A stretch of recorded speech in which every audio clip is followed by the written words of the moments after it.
Είναι συνάδελφος πολιτικών μηχανικός και είναι πρόεδρος του Ελληνικού Ινστιτούτου Παθητικού Κτηρίου.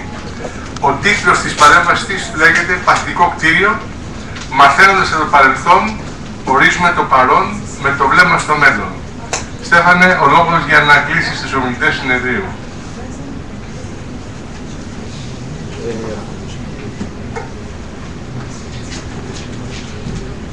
Ευχαριστώ πάρα πολύ για την πρόσκληση καταρχήν, η οποία στην αρχή με έχει αγχώσει, διότι ξέροντας ότι θα μιλήσω σε ένα ακροατήριο κυρίως αρχιτεκτόνων, όταν με κάλεσε ο Σωτήρης, λέω τώρα που πάω. Θα με βάλουν στο υπόγειο που είπε και ο κύριος Τουρίδας. Γιατί εγώ τυχαίνει να είμαι πολιτικός μηχανικός, δεν είμαι. Οπότε έπρεπε να βάλω κάποιες πινελιές τέτοιες, να σας πείσω ότι κάτι ξέρω κι εγώ από αυτά. Αλλά είμαι τυχερός. Και είμαι τυχερός για δύο λόγους. Ο πρώτος είναι ότι μιλάω τελευταίος. Και ο δεύτερος είναι ότι για πρώτη φορά, ίσως τουλάχιστον αυτά τα 2 χρόνια που εγώ συμμετέχω σε τέτοιες ημερίδες και εσπερίδες, άκουσα ένα σύνολο παρουσιάσεων οι οποίες ήταν εξαιρετικές. Όλες. Και οι οποίες μου δίνουν όλες εκείνες τις αφορμές που θέλω για να πω και να σταματήσω στα 5 πραγματάκια που θέλω εγώ. Από αυτό που κάνω εγώ. Πρώτα μου δίνει τη δυνατότητα να πω, χάρηκα μάλλον να ακούσω, ότι το αειφόρο κτίριο είναι μάλλον καταρχήν ένα κτίριο που πρέπει να καταναλώσει όσο δυνατόν λιγότερη ενέργεια γίνεται. Αυτό είναι το πρώτο. Είναι και άλλα πράγματα. Αλλά αυτό φαίνεται από όλες τις ομιλίες και από όλες τις παρουσιάσεις ότι είναι το βασικό. Και το οποίο πρέπει να πετύχουμε και στο σχεδιασμό και στην κατασκευή και στην πιστοποίηση στο τέλος. Και στα 3 πράγματα πρέπει να το πετύχουμε αυτό. Και χάρηκα πάρα πολύ που άκουσα αστοχίες. Δηλαδή πράγματα τα οποία σωστά σχεδιάστηκαν, κάπως καλά υλοποιήθηκαν, αλλά τέλος πάντων και με την παρέμβαση και τη σχέση των χρηστών αστόχησαν. Αυτό έρχεται να κάνει εργαλεία σαν αυτά που το πρόγραμμα που συμμετέχει ο Σωτήρης και οι εταίροι του το κάνουν πάρα πολύ κρίσιμο. Αλλά για να δούμε λίγο γιατί τελικά μιλάμε για όλα αυτά που μιλάμε. Για τον απλούστατο λόγο ότι εδώ και 3 χρόνια υπάρχει μια ευρωπαϊκή οδηγία η οποία λέει ότι σε 7 χρόνια από σήμερα θα πρέπει όλοι, μα όλοι, στην Ευρώπη να μάθουμε να χτίζουμε κτίρια τα οποία θα καταναλώνουν σχεδόν 0. Προσέξτε, σχεδόν 0. Και εδώ θα είμαι πολύ απόλυτος, διότι 0 στην ενεργειακή κατανάλωση δεν υπάρχει. Υπάρχει μηδενικό ισοζύγιο, δεν υπάρχει μηδενική κατανάλωση. Δεν πρόκειται ποτέ το βράδυ να μπορέσουμε να διαβάσουμε το βιβλίο μας χωρίς να ανάψουμε φως. Δεν γίνεται. Και στη σπηλιά, την νεολιθική εποχή, ανάβαν φωτιά. Καταναλώναν δηλαδή ενέργεια. Επομένως, επειδή πολλοί ξαφνικά την τελευταία τριετία, όταν έμαθαν στη μετά κενά εποχή τι σημαίνει ενεργειακή κατανάλωση στα κτίρια, άρχισαν ξαφνικά να μας πουλάνε ακριβά πακέτα μηδενικής κατανάλωσης, αυτό βγάλτε το από το λεξιλόγιό σας, διότι δεν υφίσταται. Αυτό που υφίσταται είναι ένα κτίριο το οποίο αφού καταναλώσει όσο λιγότερη ενέργεια γίνεται, τότε μπορεί κάλλιστα χρησιμοποιώντας ανανεώσιμες πηγές ή τέλος πάντων ενέργεια η οποία παράγεται μέσα στο κτίριο ή πολύ κοντά στο κτίριο, να παράγει ενέργεια περισσότερη από αυτή που καταναλώνει. Όχι απλά να είναι μηδενικού ισοζυγίου, αλλά να είναι και θετικού ισοζυγίου. Πράγμα το οποίο, όπως καταλαβαίνετε, θα αλλάξει τα δεδομένα της διαχείρισης ενέργειας και της πολιτικής ενέργειας παγκοσμίως. Και θα δείξει προφανώς και πολύ μεγάλα συμφέροντα.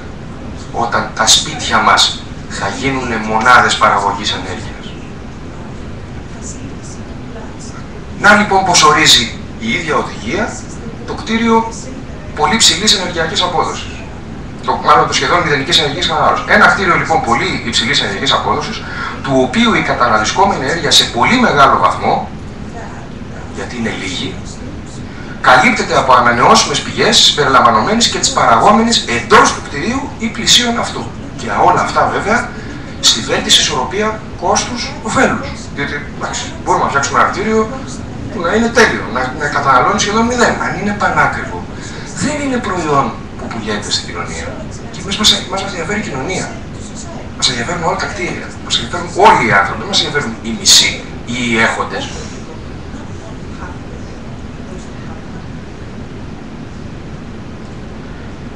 Ποια είναι τα 5 πράγματα που εμείς στο παθητικό κτίριο θεωρούμε ότι είναι σημαντικά? Μην τα περάσω πολύ, δείτε τα, μπορείτε να τα δείτε και στα site μας και παντού. Είναι πάρα πολύ συγκεκριμένα. Είναι η εξωτερική του μόνωση, είναι τα κουφώματά του, είναι η αεροστεγανότητα, κάτι που είναι σημαντικό γιατί το ξεχνάμε, δεν το έχουμε ακόμα στην Ελλάδα, δεν είναι πολύ γνωστό. Στο εξωτερικό είναι λίγο πιο γνωστό. Η αεροστεγανότητα, ένα μεγάλο κομμάτι της ενέργειας που χάνουμε, των απολειών που έχουμε μέσα στο κτίριο, το έχουμε από τις χαραμάδες. Δεν το έχουμε από εκεί που δεν έχουμε μόνωση. Έτσι. Είναι οι θερμογέφυρες, τα μπαλκόνια μας, οι πρόβολοι, όλα αυτά. Και φυσικά είναι και ο αερισμός, όπου εκεί έχει πολύ ενδιαφέρον ότι στις περισσότερες από τις παρουσιάσεις άκουσα τις αστοχίες του αερισμού. Γιατί ακριβώς σταματάει η γνώση μας, η εμπειρία μας, κυρίως στο φυσικό αερισμό, ο οποίος όμως είναι ανεξέλεγκτος. Μπορεί να το σχεδιάσαμε, μπορεί να πιστεύουμε ότι είναι σωστά. Δεν ξέρω πόσοι από εμάς παίρνουμε πραγματικά κλιματικά δεδομένα και ταχύτητες και διευθύνσεις αέρα, ώστε να δούμε αν αυτός ο φυσικός αερισμός που λέμε ότι θα γίνει, πώς θα γίνει? Θα γίνει πάντα? Και αν αύριο χτιστεί ένα τεράστιο τετραόροφο δίπλα στο κτίριο που έχουμε σχεδιάσει εμείς, πώς θα λειτουργήσει ο φυσικός αερισμός? Άρα, μήπως πρέπει να σκεφτούμε καινούριες λογικές, οι οποίες ένα κομμάτι αυτού του αερισμού του κτιρίου να γίνει μηχανικό και όχι να τα αφήσουμε στην τύχη του φυσικού. Είναι εξαιρετικά να βλέπουμε κτίρια με φεγγίτες που είχαμε κι εμείς παλιά στην αρχιτεκτονική μας, έτσι, και επαγγελματικά κτίρια, και τα οποία να βλέπουμε ότι οι χρήστες δεν τους ανοίγουν και επομένως το κτίριο δεν λειτουργεί. Στο κτίριο Δωρίδα, το κτίριο προφανώς επειδή είναι οι ίδιοι μέσα, το κάνουν συνεχώς αυτό το άνοιξε, κλείσε, οπότε έχει ενδιαφέρον. Αλλά σε ένα χρήστη ο οποίος δεν του είπε κανείς ποτέ σε τι κτίριο μπήκε ακριβώς και πώς θα το χρησιμοποιήσει, αυτό το πράγμα αστοχεί επαναλαμβανόμενα. Έχουμε πολλά τέτοια παραδείγματα σε μεγάλα κτίρια στην Αθήνα. Πρέπει να ορίσουμε στο κτίριο τι εννοούμε θερμική άνεση.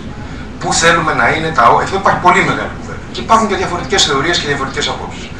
Στη δικιά μου την συνομοταξία είμαστε λίγο απόλυτοι. Θεωρούμε ότι η θερμική άνεση είναι μεταξύ 20 και 25 βαθμών. Παντού. Παντού. Εκεί πρέπει να είναι τα όρια. Και με βάση αυτά πρέπει να σχεδιάζουμε το κτίριο. Είναι προφανές ότι ο χρήστης μπορεί να έχει δυνατότητες αυτά να τα αλλάξει, αλλά μέσα σε αυτά τα περιθώρια. Και πολύ λίγο. Συμπλήν ένα βαθμό, όχι παραπάνω. Εδώ βλέπετε ότι όλα αυτά που συζητήσατε πριν περί βιοκλιματικού σχεδιασμού, σε ένα τέτοιο σκιτσάκι πάρα πολύ απλό, υπάρχουν. Υπάρχει όμως και ένα πραγματάκι εκεί στη μέση, το οποίο λέγεται HRV, το οποίο κάνει το μηχανικό αερισμό του κτηρίου, το οποίο είναι πάρα πολύ γνωστό πια σε όλη τη Βόρεια Ευρώπη. Τι κάνει αυτό? Ανανεώνει συνεχώς τον αέρα μες στο κτίριο, ανακτώντας όμως την ενέργεια. Σε ποσοστό σήμερα πια μέχρι και 90%.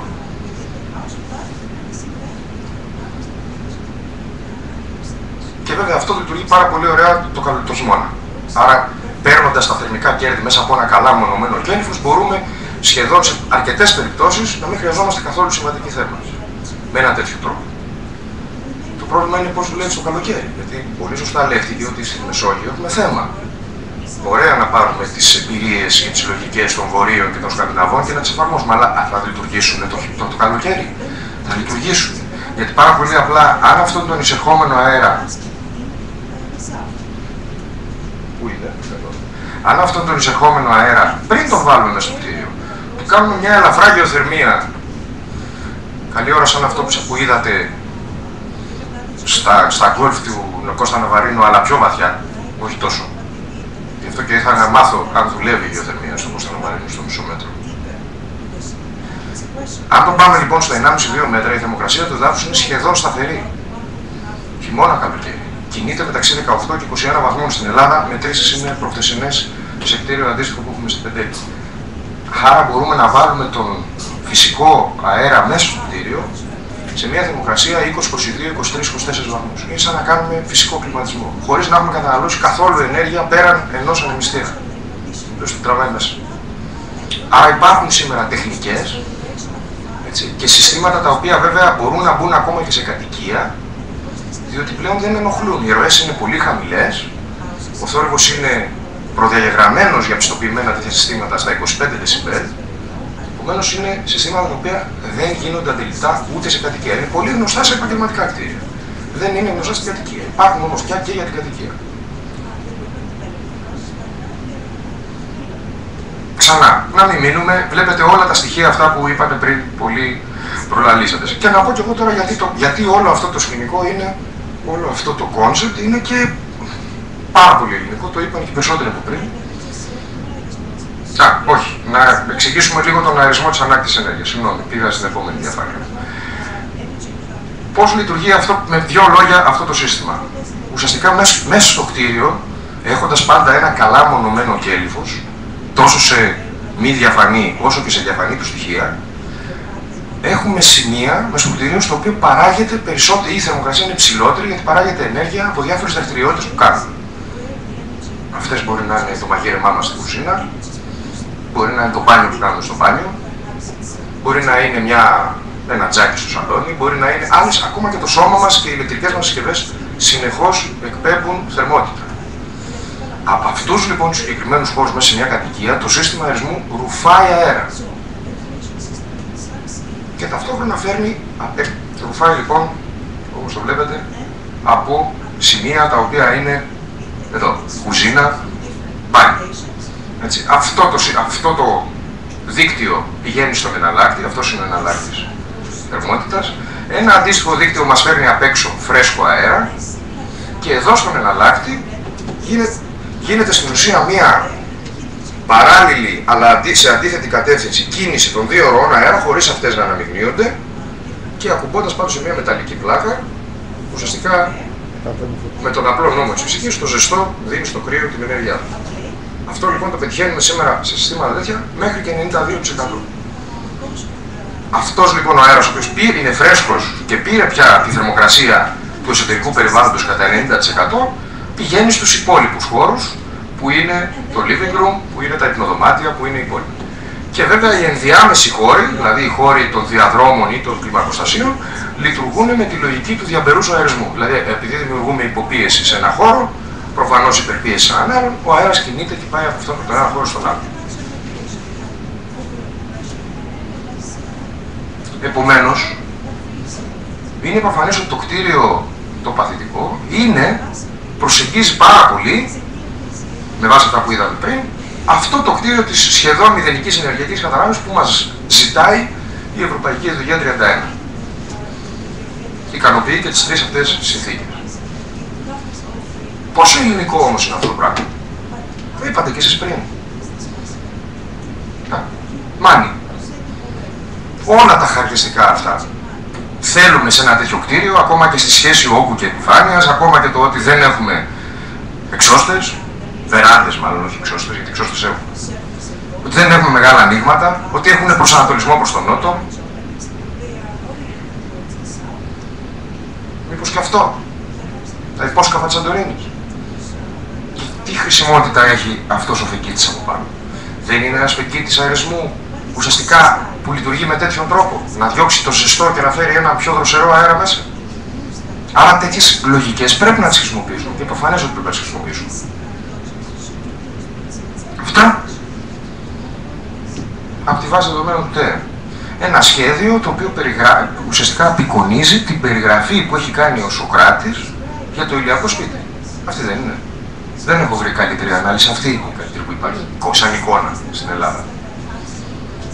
Με όλα τα στοιχεία, τον ημιυπαίθριο, τον προσανατολισμό, την κεκλειμένη στέγη και φυσικά, μια και λέχθηκε, και αυτό, το οποίο έχουμε την τιμή να έχουμε στο Ινστιτούτο σαν σχέδιο από έναν συνάδελφό σας, τον κύριο Γούση, το οποίο δείχνει χαρακτηριστικά πώς είναι σχεδιασμένος το ανάκτορο της πνούσου. Με όλα αυτά τα χαρακτηριστικά των παθητικών συστημάτων. Πάμε σε λίγο πιο... βέβαια, αυτά είναι παραδείγματα στην Ελλάδα πια, τέτοιων κτηρίων, στην Πεντέλη, στο Βόλο, στην Πάρο, διατηρώντας απόλυτα τα χαρακτηριστικά του κυκλαδίτικου, της κυκλαδίτικης αρχιτεκτονικής και φυσικά και σε ένα στα Βραστά. Υπάρχουν κι άλλα, εδώ σας δείχνουν 4 μόνο που είναι αυτή τη στιγμή 2 κατασκευασμένα και 2 σε εξέλιξη.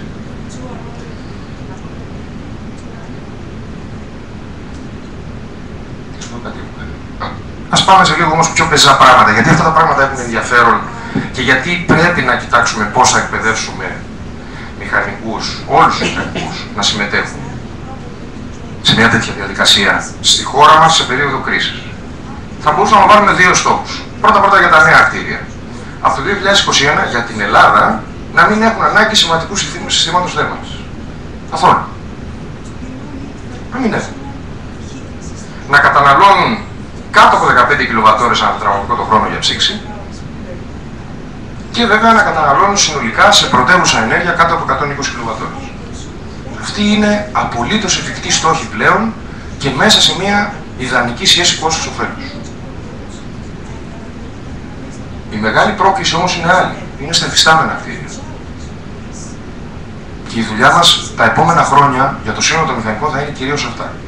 Εδώ λοιπόν θα μπορούσαμε να θέσουμε έναν άλλο στόχο, ο οποίος να λέει ότι μπορούμε να φτιάξουμε, να βελτιώσουμε τα υφιστάμενα κτίρια μας, έτσι ώστε σε μία δεκαετία να καταναλώνουν λιγότερο από 75, μάλλον να έχουν κάνει εξοικονόμηση ενέργειας 75% σε σχέση με αυτή που καταναλώνουν σήμερα. Είναι εφικτό στόχο για την Ελλάδα. Έτσι, να καταναλώνουν για ψήξη ή για θέρμανση κάτω από 25 κιλοβατόρες. Εμείς θεωρούμε ότι αυτή τη στιγμή με τα σημερινά δεδομένα αυτό είναι ένα νούμερο που ορίζεται ως σχεδόν στο 0. Θυμηθείτε ότι έχουμε κτίρια τα οποία καταναλώνουν 200 κιλοβατόρες αυτή τη στιγμή στην Ελλάδα. Έχουμε νοσοκομεία τα οποία καταναλώνουν στην Αθήνα περισσότερο από ό,τι καταναλώνει για θέρμανση ένα νοσοκομείο στη Στοκχόλμη. Υπάρχουν τα νοσοκομεία με ονοματεπώνυμο, εδώ με όνομα ελληνικό, στην Αθήνα. Και βέβαια πάλι να καταναλώνουν πρωτεύουσα ενέργεια κάτω από 120 κιλοβατόρες. Πώς θα μπορούσε να υλοποιηθεί αυτό το πράγμα? Με μία επένδυση, μην κοιτάτε πολλά νούμερα, κοιτάξτε μόνο το δεύτερο. Επενδύοντας 100 ευρώ ανά τετραγωνικό για ανακαινήσει υφιστάμενο μεταπολεμικό κτηρίο στην Ελλάδα, το όφελος για τη χώρα θα ήταν αυτό μέσα στα επόμενα 20 χρόνια. Μην κοιτάτε τα υπόλοιπα νούμερα, δεν έχουν λόγο. Ουσιαστικά τα υπόλοιπα νούμερα είναι η κίνηση του χρήματος που θα γίνει στην αγορά της οικοδομής. Επενδύοντας, ξαναλέω, 100 ευρώ ανά τετραγωνικό για ανακαινήσεις. Και βέβαια αυτά είναι τα πιο σημαντικά. 85% εξοικονόμηση ενέργειας. Η υπολοιπόμενη ενέργεια για την Ελλάδα, που είναι το Ελντοράντο των ΑΠΕ, θα καλύπτεται πλήρως από τις ανανεώσιμες. Αυτές είναι το πόσες τεραβατόρες θα εξοικονομήσουμε τον χρόνο και κοιτάξτε αυτή την τελευταία. Κάθε χρόνο θα μπορούμε να δημιουργούμε 75.000 θέσεις εργασίας. Μόνο επενδύοντας 100 ευρώ στο τετραγωνικό το χρόνο για τα επόμενα 20 χρόνια σε ενεργειακή αναβάθμιση κτηρίων. Αυτό τα λέω εγώ, είναι μελέτες της Ευρωπαϊκής Ένωσης, δεν τα βγάλω το κεφάλι μου. Για να γίνουν όμως όλα αυτά, πρέπει να δημιουργήσουμε ένα σύστημα ολοκληρωμένο πια και να αποφασίσουμε και στην Ελλάδα και προφανώς και σε όλη την Ευρώπη σε μια κοινή πλατφόρμα να ξέρουμε πώς σχεδιάζουμε, υλοποιούμε και αποδεικνύουμε στο τέλος, μετράμε και αποδεικνύουμε ότι αυτό που φτιάξαμε, αυτό που σχεδιάσαμε έγινε έτσι και καταναλώνει αυτό. Εδώ λοιπόν το κίνημα των παθητικών κτηρίων, το οποίο έχει μια ιστορία 20 χρόνων και στην Ευρώπη και στον κόσμο και τα τελευταία 3 χρόνια εκρήγνεται στην ουσία μετά την ανακοίνωση της οδηγίας αυτής σε παγκόσμιο επίπεδο, έχει μια εμπειρία τέτοια που διασφαλίζει απολύτως αυτό όλο το κύκλωμα. Και αυτή η εμπειρία έχει να κάνει με το ότι καταλήγει σε μια πιστοποίηση του κτηρίου. Και για να καταλήξουμε στην πιστοποίηση του κτηρίου πρέπει να γίνουν πολλά πράγματα πριν. Τι πρέπει να γίνει? Αυτό είναι η ταμπέλα που θα πάρει το κτίριο στο τέλος. Αυτό επίσης είναι πιστοποιητικό και εφιστάμενο. Δηλαδή το ίδιο που θα το κάνουμε σε νέο κτίριο, αλλά μπορούμε να το κάνουμε και σε εφιστάμενο κτίριο. Πρώτα πρέπει να έχουμε υλικά τα οποία κάνουμε για αυτή τη δουλειά. Και να μην το ψάχνουμε, να έχουμε τη βάση δεδομένων πιστοποιημένων υλικών που κάνουν για τέτοια κτίρια και βέβαια όχι μόνο στην κεντρική και βόρεια Ευρώπη όπως έχουμε σήμερα, αλλά σε όλα τα κλίματα. Άρα θα μπορεί ο μηχανικός πολύ εύκολα να πάει και να βρει τα κατάλληλα υλικά για το κάθε κτίριο και για τον κάθε σχεδιασμό, για οποιοδήποτε σχεδιασμό υλικά. Όλο το είδο είναι υλικά. Προδιαγραφές βάζουμε, δεν προτείνουμε υλικά, προτείνουμε προδιαγραφές. Προφανώς πρέπει να πιστοποιούμε ανθρώπινο δυναμικό. Όλο τον ειδικό τύπο. Πρώτα τους μηχανικούς, οι οποίοι σίγουρα, και μου άρεσε πάρα πολύ που τα άκουσα πριν, ότι πρέπει να μάθουν από το πανεπιστήμιο να συνεργάζονται, οι διάφορες ειδικότητες. Πολλές φορές λέω στις διαλέξεις μου ότι το παθητικό κτίριο είναι μια πολύ καλή αφορμή ο κάθε μηχανικός να ξαναπηγαίνει στο πόστο του και όχι να κάνει απ' όλα. Μάθαμε την τελευταία 15ετία στην Ελλάδα να κάνουμε όλοι μηχανικοί απ' όλα. Εγώ πολιτικός σχεδιάζω, κατασκευάζω, κάνω τα μηχανολογικά, τα πάντα. Ο αρχιτέκτονας το ίδιο, ο μηχανολόγος το ίδιο. Έγινε και τόσο αρχιτέκτονας. Όχι. Τέτοιο κτίριο με τέτοιες προδιαγραφές και με το άγχος αν θα φτάσει στο τέλος στο στόχο σου γιατί θα έρθει κάποιος να σε ελέγξει και να στο μετρήσει, δεν γίνεται απ' όλα. Γίνεται μόνο με συνέργεια μηχανικών. Θα μάθουμε να δουλεύουμε συνεργατικά ο καθένας στο αντικείμενό του. Και μακάρι να ξεκινήσει από το πανεπιστήμιο αυτό, αλλά δεν το ξέρω. Ας ξεκινήσει παρακάτω. Και τέλος πάντων η εκπαίδευση δεν είναι μόνο πανεπιστήμιο, είναι και διαβίου μάθηση. Εκτός όμως από τους μηχανικούς, πρέπει να εκπαιδεύσουμε και τους τεχνίτες. Γιατί αλλιώς θα αρχίσουμε να χτίζουμε μόνοι μας. Έχετε σκοπό να μένετε στην οικοδομή 8 ώρων? Σας πληρώνει ο ιδιοκτήτης γι' αυτό? Εμένα δεν με πληρώνει. Ο τεχνίτης λοιπόν πρέπει και αυτός να πιστοποιηθεί. Πρέπει να μάθει νέους τρόπους στο πώς θα βάλει το κούφωμα, στο πώς θα βάλει τη μόνωση, στο πώς θα εξασφαλίσει την αεροσταγανότητα. Δεν μπορεί να έρθει το υδραυλικός και ο ηλεκτρολόγος να ανοίγει τρύπες όπου βλέπει. Δεν γίνεται και να το κυνηγάω από πίσω. Εγώ έχω τρόπο να το βρω. Τον έχω. Έχω την τεχνολογία να βρω που έκανε λάθος. Το θέμα είναι να μην κάνει το λάθος. Γιατί το τσεκ θα κοστίσει και στον ιδιοκτήτη και σε μένα και στον τεχνίτη. Αλλά πρέπει να το μάθει. Επομένως θέλουμε και στους τεχνίτες και στους εφαρμοστές εκπαίδευση και πιστοποίηση. Τέλειωσα. 3 αυτές. Αυτά τα πράγματα κάνουμε εμείς στο Ελληνικό Ινστιτούτο Παθητικού Κτηρίου που έχει ζωή 1,5 χρόνο. Έχουμε πια ένα δίκτυο σε όλη την Ελλάδα που αριθμεί 200 μέλη και από μηχανικούς όλων των ειδικοτήτων, αλλά και τεχνικά γραφεία και εταιρείες υλικών, είτε παραγωγής είτε εμπορίας υλικών, και σιγά σιγά κάνουμε ακριβώς αυτό το πράγμα με τις δυνατότητες που έχουμε για ένα εθελοντικό πρότυπο πάντα, έτσι, δεν υποχρεώνουμε κανένα να κάνει παθητικό κτίριο, ποιος θέλει το φέρει. Άρα μπορούμε να παρέχουμε όλες τις υπηρεσίες και την εκπαίδευση στο να μάθει να φτιάχνει τέτοια κτίρια. Ό,τι ειδικότητα και αν έχει. Και παράλληλα, βέβαια, δεν είμαστε μόνοι μας, ούτε μας ήρθε από το κεφάλι μας, είμαστε μέρος ενός παγκόσμιου δικτύου πια τέτοιων οργανισμών σε όλο τον κόσμο. Ενός δικτύου που έχει μια διεθνή ομοσπονδία και έχει από εκεί όλα τα εργαλεία και την τεχνολογία που χρειάζεται για να προχωρήσει κάποια πράγματα, και δουλεύουμε με χαμηλούς τόνους, με τους ανθρώπους που μας πιστεύουν και μας ακολουθούν σε αυτό το δρόμο, και έχουμε ήδη τα πρώτα αποτελέσματα. Σας έδειξα πριν κάποια κτίρια που έχουν κατασκευαστεί και κατοικηθεί. Πρόσφατα πήραμε και μετρήσεις, τις ανακοινώσαμε πρόσφατα στο συνέδριό μας και έχουμε πολλά πλέον έργα σε εξέλιξη. Επομένως, όχι μηδενική κατανάλωση, αλλά μία μείωση σε τέτοιο βιώσιμα και οικονομικά αποδεκτό επίπεδο, ώστε να μας δώσει τις δυνατότητες που πρέπει και να μπορέσουμε να φτιάξουμε τα κτίρια για το μέλλον, έτσι όπως αρμόζει στον πλανήτη μας από εδώ και πέρα. Σας ευχαριστώ πολύ. Εκτιμώ τελικά ότι πραγματικά παίρνω και λίγο γέφυρα από αυτό που είπε ο Στέφανος προηγουμένως, ότι είχαμε ένα πάνελ ομιλητών που ήρθαν και συμπλήρωσαν αρκετά καλά τα φασούλια στο σακούλι της αειφορίας.